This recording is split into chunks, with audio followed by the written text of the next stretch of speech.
beaucoup de gens tapent la voiture de Jean Reno. Ouais, plus de voiture Jean Reno. Je pensais que c'était une publicité internationale, voire mondiale. Non, c'est une publicité qui a été faite pour la France. On reviendra sur les spécificités de la France. On va aller rouler, on va aller à la ferme, on en parlera. Alors, chers petits observateurs, cette vidéo est sponsorisée par Euromaster. Alors aujourd'hui, on va parler d'une voiture qui semble être née pour avoir un grand succès, c'est la Jayco 5 et on va se poser les questions avec Julien.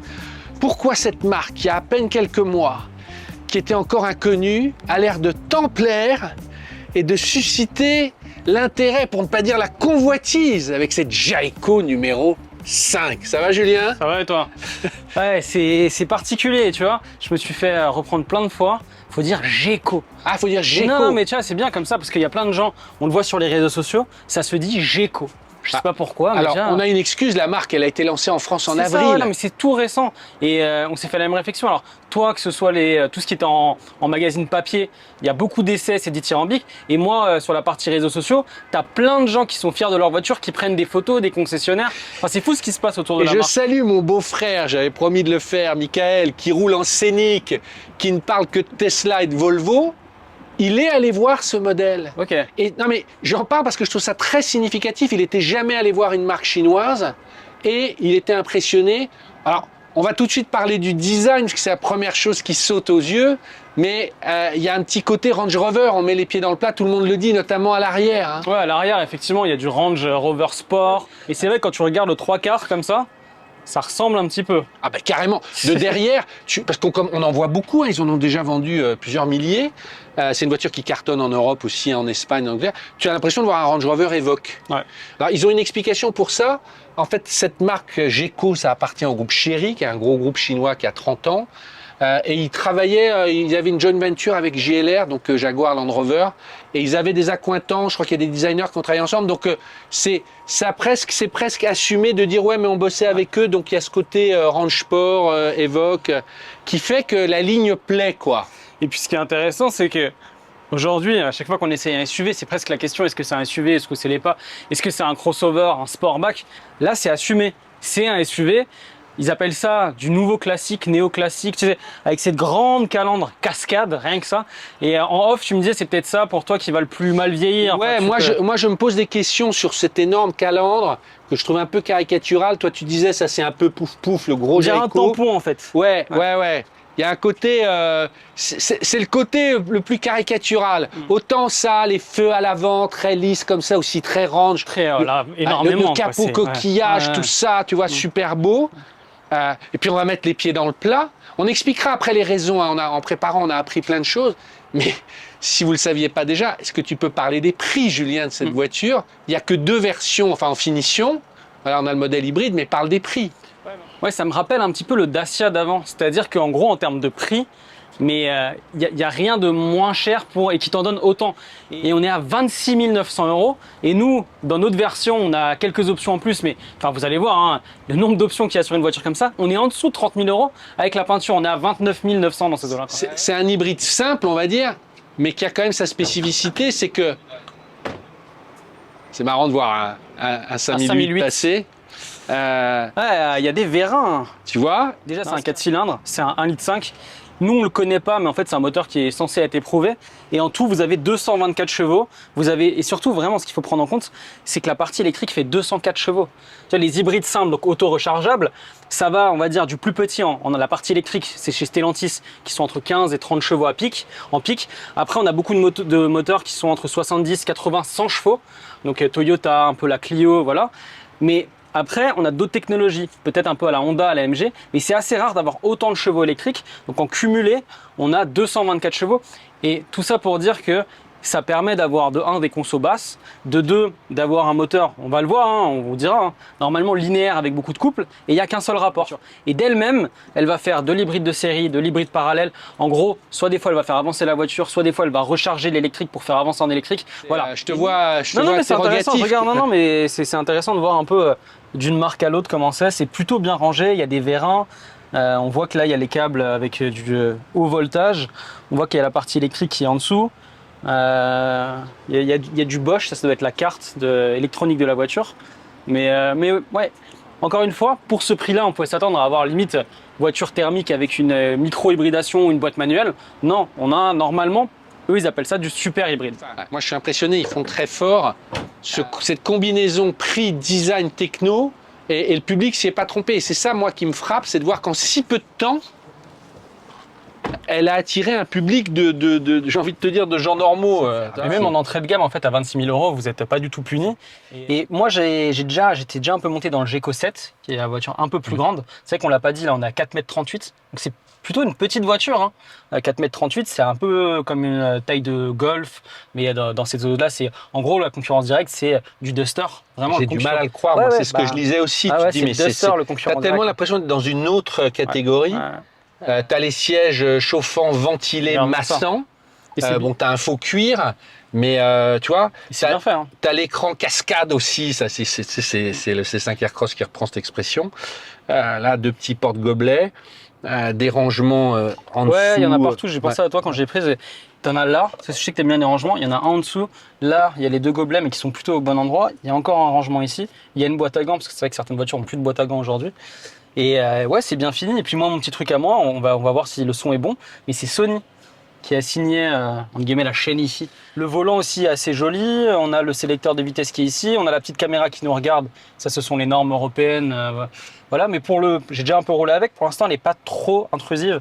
Elle aime pas qu'on regarde pas la route. Là, elle bip. Et il y a déjà une petite conso, tu vois, la 4,5 litres. On va voir sur la suite. Hein. Mais trop aussi intéressant. Ouais.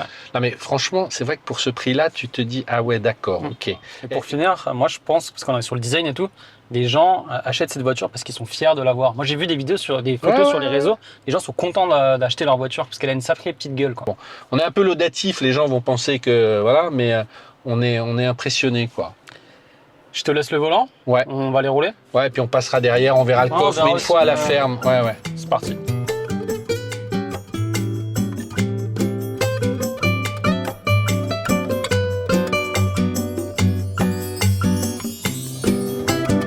Renaud, c'est les joies de la vidéo. On est un jour plus tard. Ouais. Et tu m'as dit, mets la caméra, il y a le tunnel de Goldorak. Le tunnel Goldorak que j'appelle le tunnel de la vérité. Ah bah dis donc rien que ça. Où je dis des vérités. L'attaché de presse nous a dit quelque chose que je trouve très intéressant. Le patron de Jayco, c'est un Chinois, mais qui avait déjà travaillé en France et en Europe. Et quand il a été en charge d'installer la marque, il a demandé 3 choses qui, à mon avis, expliquent le succès si tu veux, de ce qu'on ne voit pas. Et il a dit la première chose, moi je veux bien prendre la marque, mais je veux pouvoir constituer mon équipe. Concrètement, il a embauché plein de gens, alors que ce soit aux relations presse, mais à l'après-vente, au commercial, etc. Il a embauché des Français qui viennent de concurrents installés. Il a pris des gens de chez Toyota, il a pris des gens de chez Honda. Il a pris une équipe, si tu veux, de pros qui était déjà dans le bain. La deuxième chose, il a dit, moi je ne lancerai pas la marque tant qu'on n'a pas constitué un réseau. Et là aussi, je trouve ça intelligent. Aujourd'hui, ils ont 75 points de vente. Dans chaque région, ils sont allés voir des gens qui performaient déjà, multimarques. Et ils ont dit, mais nous, on va pas être monomarque. On peut très bien être vendu à côté d'autres modèles. Par exemple, ils ont pris le groupe Polmar à Caen, qui fait déjà des Fiat, du Stellantis, etc. Et les gens qui ont accepté, qui ont joué le jeu, sont des gens qui sont vachement dynamiques. Ils nous ont dit, par exemple, aujourd'hui, on fait des super ventes dans le cœur de la France, j'ai oublié la région, mais où tu as un vendeur qui a dit, moi j'y crois, ce produit-là, je le prends. Ah, dans la Creuse. Ouais, dans la Creuse. J'ai trouvé ça super malin. Et c'est pour ça que tu peux retrouver des Jayco qui vont être vendus à côté d'autres marques ou d'autres Chinois. Bon, pour eux, c'est pas un problème. C'est pas un problème, voilà. Ça, j'ai trouvé ça fort. Et le troisième point, qui à mon avis est essentiel aussi, il a dit, moi, je veux un centre de pièces détachées en France. Souvent, le problème de marques, alors chinoises, mais d'autres qui s'installent, il y a un centre de pièces détachées qui est en Europe, souvent aux Pays-Bas pour des raisons portuaires, etc.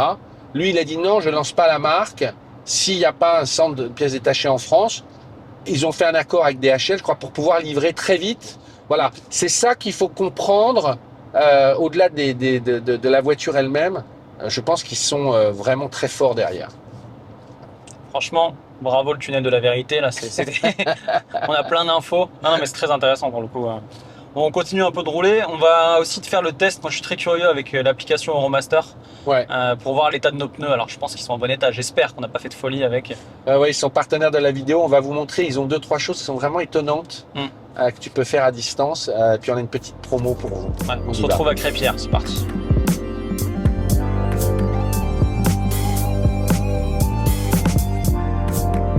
Nous sommes arrivés à la ferme, chez les deux gourmands, nos amis. Et je voulais qu'on parle un petit peu du coffre, Julien, avant, parce que c'est quand même une des clés, l'habitabilité dans 4,38 m. Et ce qui est drôle, tu vois, là, on le filme comme ça, parce qu'on a quand même beaucoup vu l'avant depuis le début. Là, c'est fou, hein, on dirait vraiment un range, un petit Evoque ou un petit Ranger Sport. Voilà. Pareil, à ce prix-là, donc 28 ou 29 000 euros avec la peinture, coffre électrique, enfin... En termes d'équipement, ils sont imbattables. Donc il y a 410 litres. Ouais. C'est la bonne moyenne, c'est pas incroyable, c'est pas petit, c'est la bonne moyenne.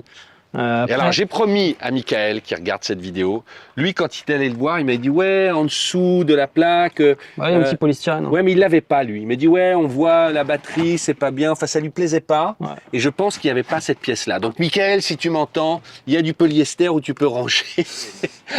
Non mais j'aime bien moi c'est une vidéo interactive. Mais là tu vois, là il y a une petite lumière, ça c'est bien. Pareil il y a des petits crochets tu vois. Ouais. Par contre, alors, je pense que ça se trouve facilement sur internet, mais on va le laisser au montage. Là, je ne sais pas s'il y a une lumière qu'on peut déclipser parce qu'il y a quand même des petits connecteurs. On l'a pas, nous, dans notre version. Je serais curieux de voir exactement ce que c'est. Et on s'est fait avoir. On a cru que c'était deux lampes et en fait, non. C'est le triangle de signalisation, mais c'est bien fait. Ouais. Qui est intégré comme ça. Et tu vois, c'est des détails. Hein, mais la boîte devrait être rouge, si vous nous entendez. Et un mot aussi sur les fauteuils à l'arrière. Bon, là, j'ai mes bagages, mais globalement, tu vois, t'as quand même. Mets-toi, tu vois, là, j'ai vachement reculé le fauteuil. Ouais, ça va. C'est propre. Ah ouais, t'as de la place en tout cas au niveau de la tête. T'as des poignées. Le plancher est relativement bas, donc ça, c'est plutôt bien. Pour une petite voiture, parce qu'encore une fois, on est sur la taille d'une compacte qui est surélevée, on a de la place. Là, c'est drôle, il y a de l'USB-C un peu partout. Là, on a une USB-A qui est un peu plus à l'ancienne. Mais c'est peut-être le seul truc. Mais je trouve ça vachement bien. Il y a des crochets partout dans cette voiture. T'as même ça. Et tu vois, t'as des crochets là. T'en as ici aussi. Enfin, t'as plein de petits trucs pour accrocher des choses. Je trouve ça bien. Alors, Julien, tu sais, on est content. La vidéo est sponsorisée par Euromaster. On est fin juillet. Donc, il va y avoir la deuxième vague de départ en vacances. Et on sait qu'avant de prendre la route, il faut contrôler son véhicule.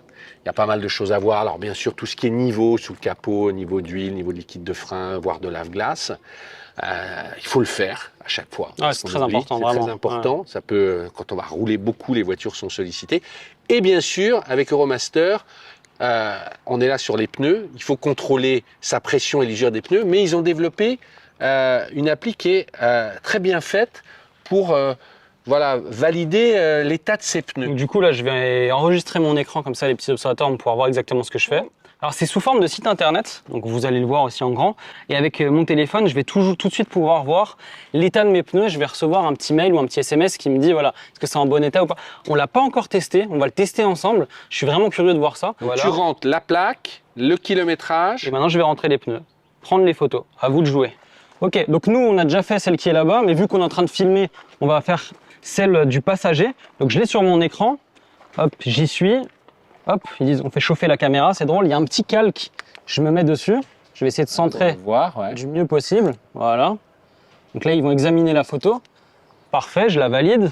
Maintenant j'ai aussi une photo, ça c'est assez malin, sur l'intérieur du pneu, voilà. Ils examinent la photo.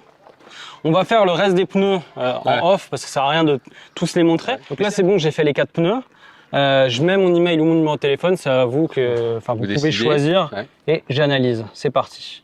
Donc envoie des photos en cours et ça prend environ 1 minute. Je pense que si vous avez de la 5G, ça va être beaucoup plus rapide. Puis on va voir si les pneus sont en bon état.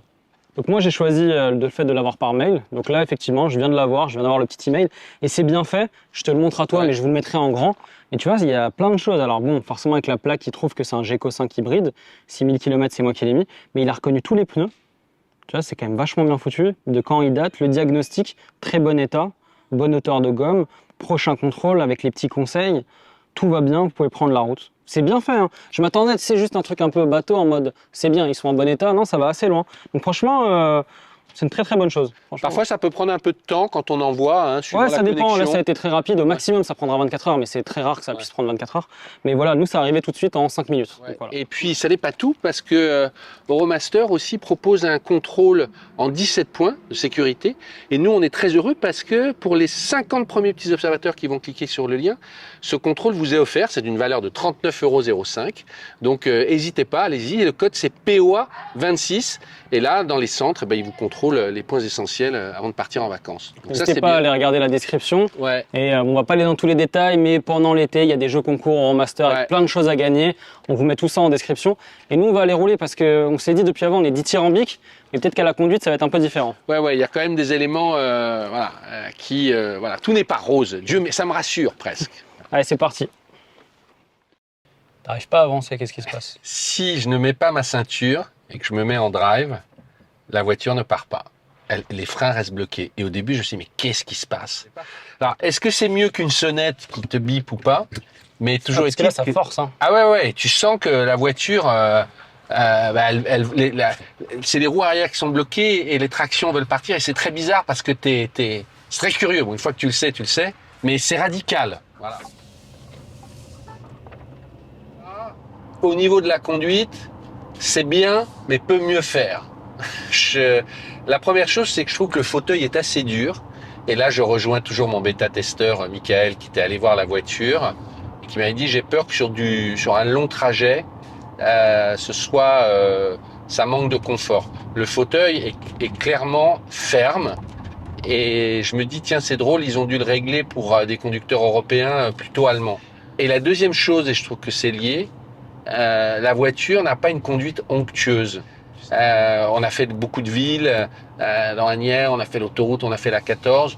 Je trouve que c'est un poil rugueux. Alors, je trouve que ça manque de douceur. Et ça me rassure parce que je me dis bon, ok, elle peut pas faire un carton plein.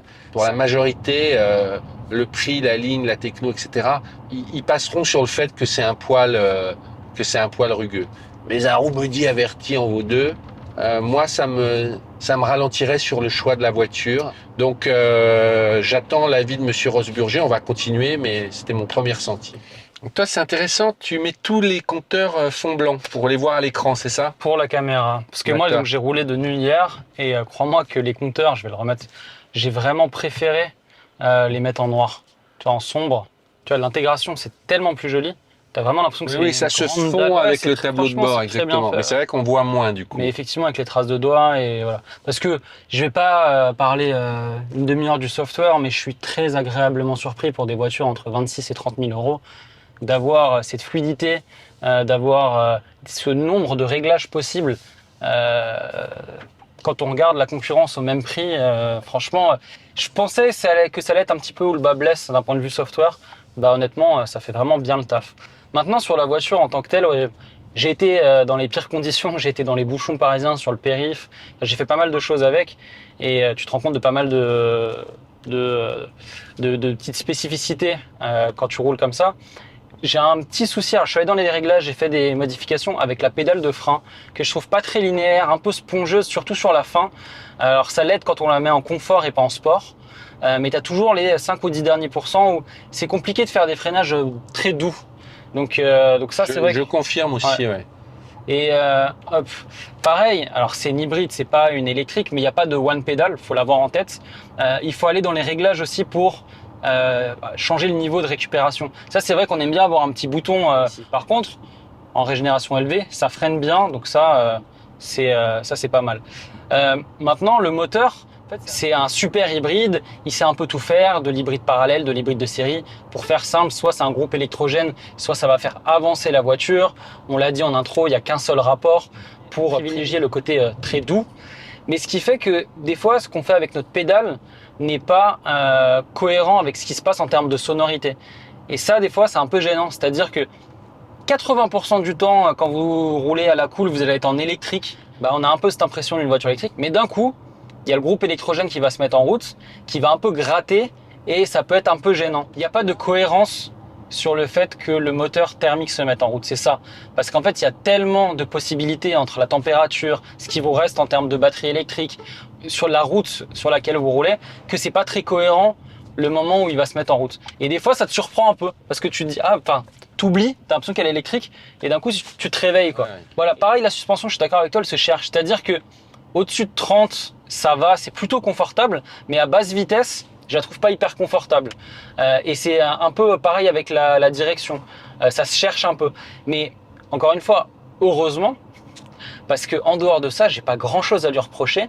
Elle n'est pas trop intrusive en termes de normes GSR2, c'est-à-dire les différents bips que vous avez sur les voitures de 2026. Et ce qui est bien, c'est que vous tirez ici, hop, donc c'est assez facile et vous pouvez désactiver beaucoup de choses. Après, la voiture nous regarde très souvent.